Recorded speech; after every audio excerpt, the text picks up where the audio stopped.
Today isn't just Friday, it is Ultraman Friday from the road. If you're new here, every Friday I watch the latest episode of the TV series Ultraman Teo, and today I'm doing it from LAX because I'm going to get on a flight. Apologies in advance for all the airport noises. But that's not going to stop me from talking about Ultraman, especially this latest episode, which is episode 7, The Abandoned Kaiju. Okay, negatives out of the way first. There's really no negatives to speak of. I actually really liked this episode. I thought this was a massive step up from last week. This episode still had an issue where it's not setting up the events of its third act super well earlier on in the episode, but it was less of an issue this time. So there's a professor in this episode, and she is the one who saw the bird kaiju from the last episode hatch, and the bird kaiju thinks that this professor is his mother.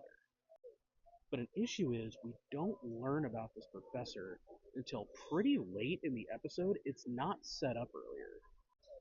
They uncover the professor's notebook in an abandoned warehouse, and then pretty immediately after go and talk to the professor. But this happens late in the episode. This has the effect of feeling like the show is kind of being written stream of consciousness, and not like there's a lot of setup and payoff going on. With that said, I think this was still a very emotional episode. This is the episode where we got to meet Kakusei Pucci? Omega Horn Pucci?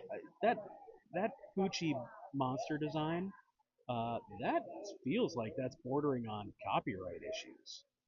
But that aside, I like that this was another episode not about killing a kaiju, destroying a kaiju, but about understanding one. Ultraman Teo really is a series that is leading with its heart first, and I think that that's important for the Ultraman show. And this is the first episode of the season that I can definitively say it doesn't feel like it's dragging in the middle. I like that Emma has to deal with the fact that Poochie has this whole other side. He turns into a massive kaiju when he's triggered, and she doesn't quite know what to do with that. And I like that a big part of the episode is her learning to accept that part of Poochie. All in all, this might be my favorite episode of the season. That said, I'm still going to give it about a 7.5 out of 10. I would like to see more setups earlier on in the episode for third act reveals, as opposed to we get 2/3 of an episode that's unrelated to the third act of each episode.